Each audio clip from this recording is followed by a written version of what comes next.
बिस्मिल्लाहिर्रहमानिर्रहीम। आज का हमारा टॉपिक है थ्योरम 2.14।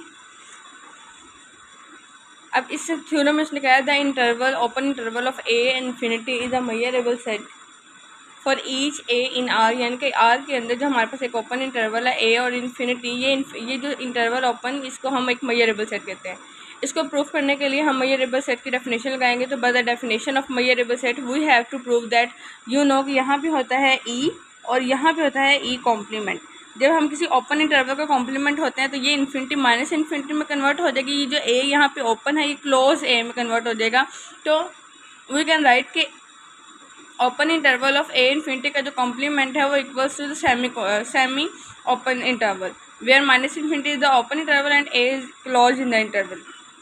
तो अब हमने सिर्फ ए कम्प्लीमेंट की जगह पे ई कम्प्लीमेंट की वैल्यू लिखी थी जो हमारे पास गिवन इंटरवल था, और गिवन इंटरवल ई की जगह पे लिख दिया। हमें पता है कि जो लेसन की इनइक्वालिटी है वो तो होल्ड होती है, तो वो मैंने लिख दिया as we know this inequality holds for every set. ठीक है, तो m asterisk of A is less than equals to M asterisk of A intersection A infinity plus M asterisk of A intersection semi open interval of minus infinity and A. इसको हमने नाम दे दिया equation 1 का। हमने इसका मतलब अगर less than की जो है वो इनइक्वालिटी फुलफिल ऑलरेडी है, हमने प्रूव क्या करना है ग्रेटर देन की इनइक्वालिटी को। उसके लिए हमारे पास जो हमने लिखा कि एम स्टेरिक ऑफ ए, इस A1 जो हमारे पास यहाँ पे पूरी की पूरी टर्म थी A intersection open interval of A infinity, और दूसरी यहाँ पे कॉम्प्लीमेंट वाली टर्म थी माइनस इन्फिनिटी इंटू ए। ठीक है, ये जो पूरी पूरी टर्म है इसको नाम दे दिया हमने A1 का, इसका नाम दे दिया A2 का। पीछे लिखा हुआ था M asterisk of A intersection greater than equals to M asterisk of A intersection A infinity plus M asterisk of A intersection minus infinity A close. ये चीज़ लिखी हुई थी। इसके जगह पे नाम दे दिया मैंने A1 का, और इसकी जगह पे मैंने नाम दे दिया A2 का। ठीक है, अब इसको नाम दे दिया हमने इक्वेशन 2 का, इक्वेशन ए का। अब जो हमारे पास लेस देन की इनइक्वालिटी थी, आपको देखें, अगर मैंने आपको बताया कि लेस देन की इनइक्वालिटी हर सेट के लिए फुलफिल होती है। अगर वो हर सेट के लिए फुलफिल होती है, इट्स मीन कि अगर मैं एम स्टेरिक ऑफ ए यानी कि Lebesgue outer measure of A is equal to infinity लूँ, तो देखो infinity is less than equal to का आप वो जो है वो साइन को याद रखें। तो फिर इन्फिनिटी तो हर एक से बड़ी है। अगर देखें, और इन्फिनिटी के ऊपर ये जो इक्वेशन ए है ये भी सेटिस्फाई कर जाएगी कि इन्फिनिटी हर एक से ग्रेटर भी है।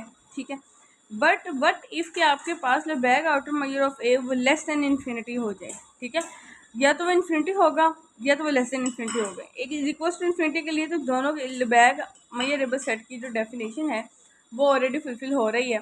But about Lebesgue outer measure of A is less than equals to infinity, इसके लिए then by the definition of Lebesgue outer measure we will introduce the definition of Lebesgue outer measure m steric of a is equals to the infimum summation n is equals to 1 to infinity of the length of the intervals I n where a is a subset of the union of the intervals open intervals। ठीक है, अब ये भी चीज़ already clear है कि जब infinity को हम ख़त्म करते हैं तो हमारे पास जो इक्वल है वो इन लेस देन की इनइक्वालिटी में चेंज हो जाता है, और लेस देन की इनइक्वालिटी हमने ये लगा दी अकॉर्डिंग टू प्रोपोजिशन 2.22। उसमें हमने ये पढ़ा था कि देखिए अगर for example a is less than b, तो जब a में आप कोई चीज़ ऐड कर देंगे तो वो फिर b से बड़ा हो जाएगा।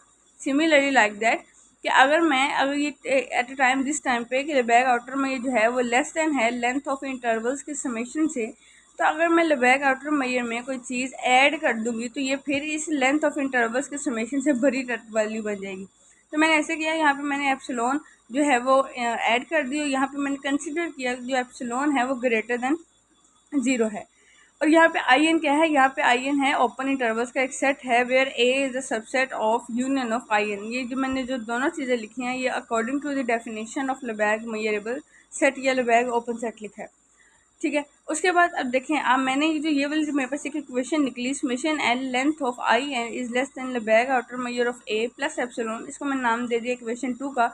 अब देखें, अब इसी तरह से जैसे हमारे पास ऊपर थे ओपन इंटरवल था हमारे पास ए इन्फिनिटी का, और सेमी ओपन था माइनस इन्फिनिटी और ए का, उसके साथ जो इंटरसेक्शन जा रहा था वो ए का इंटरसेक्शन जा रहा था। ठीक है, जिसको हमने A1 और A2 कहा। अब यहाँ पे हम क्या कर रहे हैं कि यहाँ पे हमने दो मज़ीद सेट ले लिए हैं, हमारे पास ओपन इंटरवल्स वही हैं, बट उन ओपन इंटरवल से क्या किया हमने कि देखें अगर A जो है वो सबसेट है IN के इंटरवल्स का, तो इसी A में हमने लिखा था कि A1 और A2 जब हमने इन इक्वेशन 1 लिखा था, इन इक्वेशन A ये देखें A is greater than A की सब कैटेगरीज में आ रहा है A1 और A2, तो जहाँ पे A है इसका मतलब वहाँ पे A1 और A2 को रिप्लेस किया जा सकता है।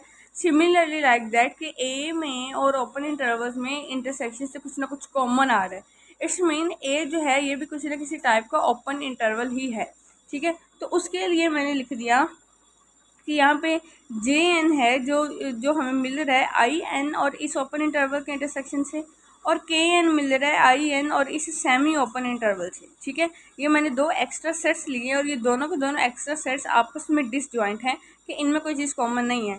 इनमें कोई चीज़ कॉमन कैसे नहीं है? द रीज़न इज़ यहाँ पे A जो है वो ओपन इंटरवल में है, यहाँ पे A क्लोज इंटरवल में है, यहाँ पे पॉजिटिव इन्फिनिटी है, यहाँ पे माइनस इन्फिनिटी है, ठीक है।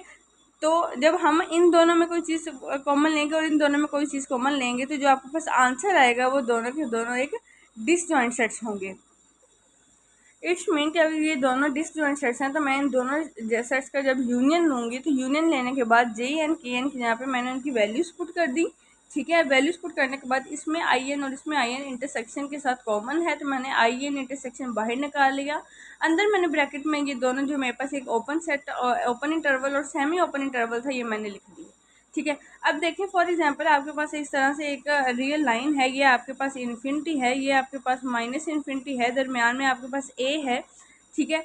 अगर A जो है माइनस इन्फिनिटी के साथ क्लोज्ड है, यानी कि यहाँ से लेके यहाँ तक आपके पास एक इंटरवल है, इस इंटरवल की बात कर रही हूँ, और यहाँ से लेके यहाँ तक आपके पास एक इंटरवल है, तो इन दोनों को यूनियन करने से आपके पास कौन सा बन गया? पूरी की पूरी रियल लाइन बन गई। तो IN इंटरसेक्शन R के अंदर जो चीज़ कॉमन होगी वो IN ही होगा।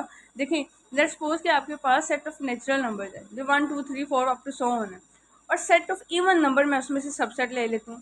तो अगर मैं आपसे ये कहूँ कि सेट ऑफ इवन नंबर और सेट ऑफ नेचुरल नंबर में कॉमन क्या चीज़ होगी, यू विल से कि जो इसमें से छोटा सेट है यानी कि सेट ऑफ इवन नंबर जो है वही चीज़ कॉमन होगी, इंटरसेक्शन में वही चीज़ आती है, ठीक है। आप मेरी इस एग्जांपल को दोबारा सुने कि सेट ऑफ इवन नंबर में और सेट ऑफ नेचुरल नंबर में सिर्फ इवन नंबर का सेट जो है वो कॉमन है। सिमिलरली लाइक दैट IN और R के अंदर जो चीज़ कॉमन आएगी, छोटा सेट IN वही कॉमन होगा इनके अंदर। तो IN जो था वो तो JN और यूनियन KN के इक्वल था, और JN और यूनियन KN ये तो फाई नहीं है, फाई के इक्वल है, ठीक है, क्योंकि ये दोनों के दोनों डिसजॉइंट सेट्स हैं। हमने पीछे बात की कि JN and KN both are disjoint sets, तो इन IN जो है इन दोनों के यूनियन से बनता है, बट इन दोनों के इंटरसेक्शन इन्फिनिटी के एम्प्टी के इक्वल है। If we talk about their length क्या, यानी IN JN और KN तीन चीज़ें हैं हमारे पास, तीन इंटरवल्स हैं।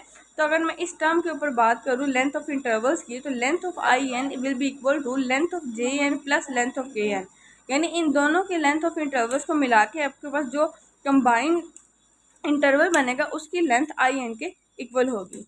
Then length of an interval is its back outer में, ये ठीक है, इट्स मीन कि हम इनको रिप्लेस कर सकते हैं m asterisk of JN plus m asterisk of KN से, बिकॉज द मीन हमने ये चीज़ प्रूव की थी कि length of any interval is its back outer Maihar.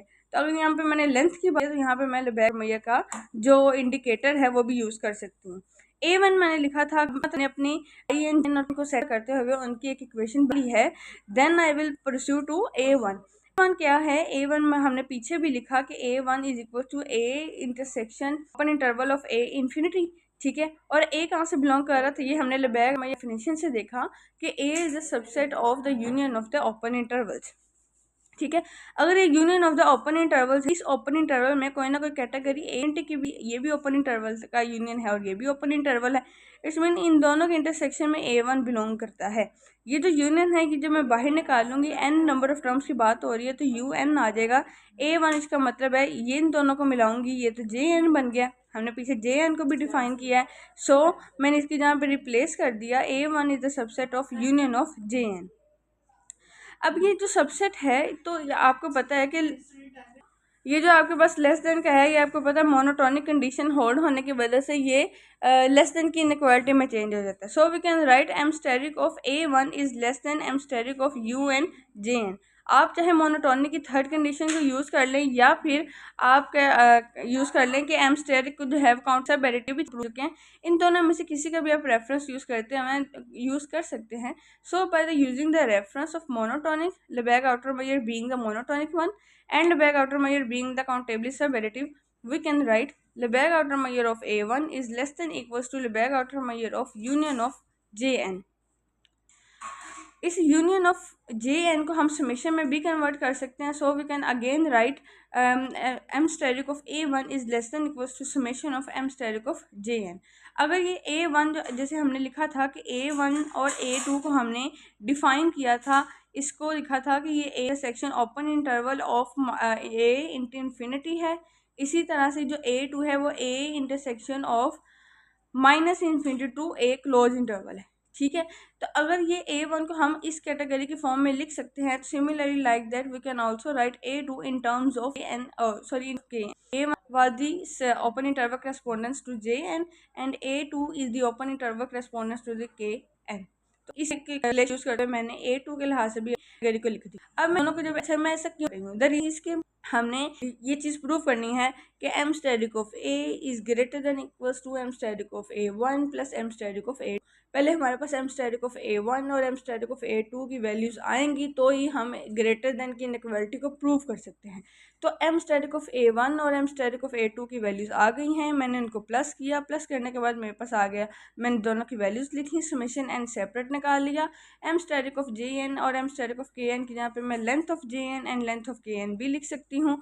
So I can write कि summation m static of A1 plus m of A2 is less than equals to summation length of IN because JN plus KN equals to IN। ठीक है, हमने ये भी लिखा हुआ था पीछे कि IN is equals to JN union KN, while if we talk about JN intersection KN that is equals to the empty set।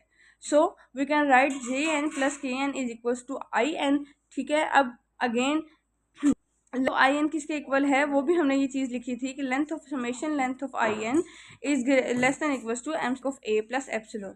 ये प्रूफ कर दी। अब ए तो आर्बिट्रेरी जीरो को अप्रोच कर सकता है, जीरो को अप्रोच कर सकता है, एग्जैक्टली जीरो नहीं होगा। सो ये आर्बिट्रेरी है, इसको हमने रिमूव कर दिया, तो हम लिख सकते हैं m of A is greater than equals to m static of A1 plus m static of A2। Equation 1 में हमने लेस देन की जो इनइक्वालिटी उसको लिखा था कि वो हर सेट के लिए होल्ड होती है। So we can write m static of A is less than equals to m static of A1 plus m static of A2। यहाँ पे हमने ग्रेटर देन की इनइक्वालिटी को प्रूव कर दिया। So by the help of 1 and 3 we can write m static of A plus m static of A1 plus m static of A2, where A depicts about the open interval of A and A infinity, which is the given interval in the question in the statement. Hence open interval A infinity is measurable set।